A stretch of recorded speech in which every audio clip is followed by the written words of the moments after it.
then, this is a quick road test video, and this is for a car registered LG10FXF. Mileage at the start of the road test is 64,694 miles. This particular car is a Lexus RX 450, obviously a hybrid car, and this is the SEL model. Just a very brief background to this car. This isn't one of our normal stock cars. This is actually my wife's car, or my car, but my wife drives it. But it's time to change, and so the reason we do the road tests, as I say, in all of them, is just so you can see the car in operation, you know, prior to coming to see us. That way, if there's anything on the vehicle that I need to tell you about prior to coming, and I do that, so if there's any issues, you get to know about them straight away, then I will do that for you. The road test is also done on exactly the same roads just outside our premises, which gives you an indication just how quiet and sort of peaceful it is around here. So any road test is should be pretty much stress-free, really.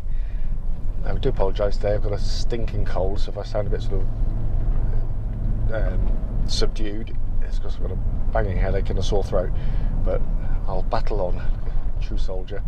So the car itself, basically, as you probably know from the advert, it's been really beautifully maintained by Lexus. I've had a few of these, all with lovely histories, and this one drives exactly as the others did. You know, it's been very, very well maintained, and it feels it. The engine starts immediately, obviously tends to go in sort of silent hybrid mode straight away. Engine kicks in as and when it's required, but it does so smoothly, quietly. Engine pulls absolutely brilliantly. It's a fabulous engine. They really are brilliant. The whole hybrid system works perfectly. There's absolutely no warning lights on the dashboard relating to any part of the car at all. But you know, for those who haven't driven hybrid before, or new to it, because you know, we sell a lot of these to people who've had the previous 400s, you know, who've loved them, but also to people who've never driven one before. You know, maybe have gone from other manufacturers, you know, predominantly turbo diesel, and you know, pretty much everyone is bowled over by just how these things drive, because it's very hard to put into words. You know, I use kind of the word seamless in the advert very deliberately, because that's exactly how it feels, because it's the way the hybrid kicks in and out is so smooth and well engineered. You know, you hardly feel it, but it works in conjunction with a really brilliant and perfectly matched gearbox. It's CVT gearbox, so you just put your foot down, feel the revs rise, and it's just like an elastic band pulling you to the horizon. It's got a, you know, that lovely feeling of being kind of catapulted forward, but there's no gear changes, there's no thuds. You put your foot down, you don't get any sort of sudden clonks from the kick, you know, the gearbox. It's just trying to decide what gear to get in. But also amazingly reliable. You know, they're you know, different league to all the others, you know, its competitors. But you know, I've had and experienced what can go wrong on those. I've never had a fault on one of my own 450s, or even a 400 for that matter. It's not to say they can't go wrong or don't go wrong, because of course they do. You know, cars are cars, but you know, it's just the lack of frequency. But the engine, gearbox, absolutely superb. Exactly what you'd expect. You know, it's very low mileage for this type of car. You know, they can do sort of that sort of 3 or 4 times over at least. You know, they're very, very tough units. Brakes on the car, it's a lovely solid brake pedal on the vehicle. There's no pulsing or vibrations coming back through the brake pedal at all. You know, quite often big heavy automatics, you know, they're much more reliant on the brakes, so that, you know, can put a lot more pressure on them, and if people are inclined to go sort of flying down the motorway and then just stomping on the brakes at the end, you know, that can cause issues with any car. But these are absolutely as they should be. Steering's nice, taut, precise. You know, to pretend it's communicative would be an absolute lie, because most modern cars aren't. But what it is very nicely weighted, very, very accurate, and in conjunction with the suspension on the SEL models, which is obviously air suspension, means you get very, very little body lean. So at the corners like this, well, conventional cars, it would kind of just keel over and pitch and wallow. These really hold their body angle really, really well indeed, actually. What's, you know, really noticeable, we went away on we do, so up to North Wales fairly frequently. And obviously got long sweeping tight bends, and this was a brilliant car on that holiday. It was fantastically economical, and secondly, it was so comfortable because you didn't get that sort of heave-ho kind of body motion which you can get with some cars of this type. But there's no noises from the suspension or the steering. It's just it's solid. It's they're brilliantly made cars, absolutely brilliantly made cars. They really are. Also, just driving the legal limit there. It's a very quiet car, and obviously that would then suggest that all the seals, windscreen, sunroof, and door seals are all in very good order, because if there was any wind hiss coming in, it would ruin what is a very quiet car in here. But obviously worth pointing out is, again, you'll probably know this already, it has got a couple of really sought after options on it. Obviously the electric sunroof, glass sunroof above my head. I've got the heads up display in front of me now, giving me my speed, which kind of hovers in the windscreen of the car. And also got the radar cruise control, so it, if it senses a car in front, I set it now to 54 miles an hour. If it sensed a car, if there was one, it would slow me down and speed me up. And again, that wasn't standard on the vehicle, as well as the roof rails on the car. So we're talking about a big specification car on top of what is already a massive specification car.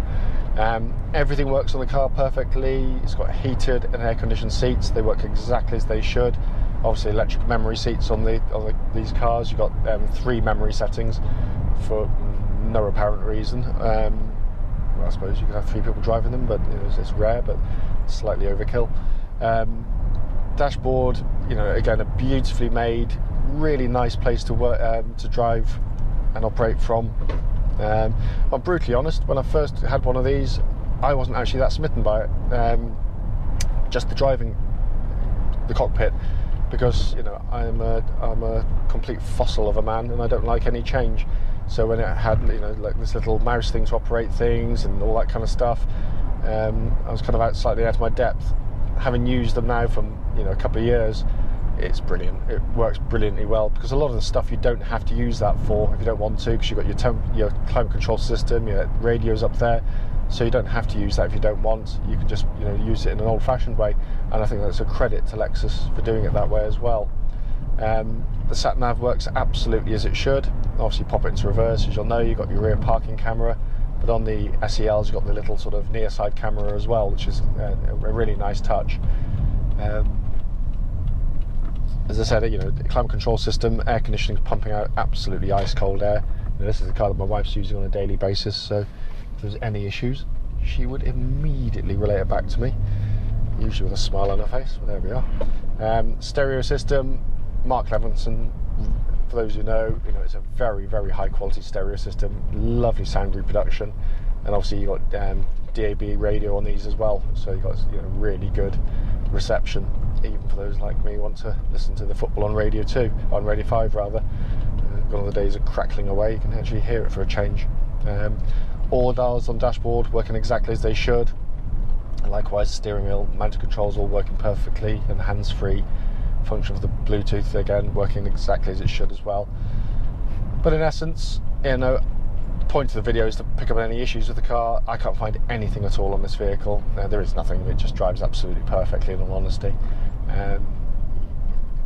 Those kind of cross-shopping cars, my previous videos, if you haven't seen them already, but I've had there's some very good cars out there. It's natural competitors will be things like Q7, X5, ML.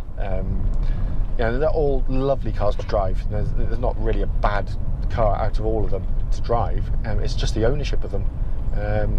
We've had a couple of Q7s which gave us no trouble at all, absolutely fine, and we had a few which were nothing but trouble, and we just won't sell them anymore, or I should point out, take on part exchange. X5s, it's just I can see why people like them, but again, far more troublesome than the Lexuses in terms of kind of electrical issues, and certain mechanical issues as well come to that. But it's just I just don't find them as comfortable, I'm going to be honest with you. The ML is probably closest in some ways to this. It's very comfortable cars to drive, very refined, but just issues, lots and lots of issues with them. Really, that's the main bugbear with those things. And again, I can't take them on part exchange.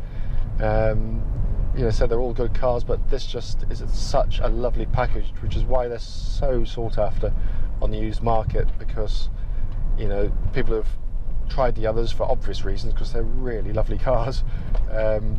Just don't want to sort of be landed with the big bills that they quite often land on at your doorstep, whereas the Lexus tends to give sort of virtually no issues at all. Anyway, that kind of concludes the video. If there's anything I missed on the video, then please don't hesitate, do give me a call, and I'll obviously happily answer any questions you might have.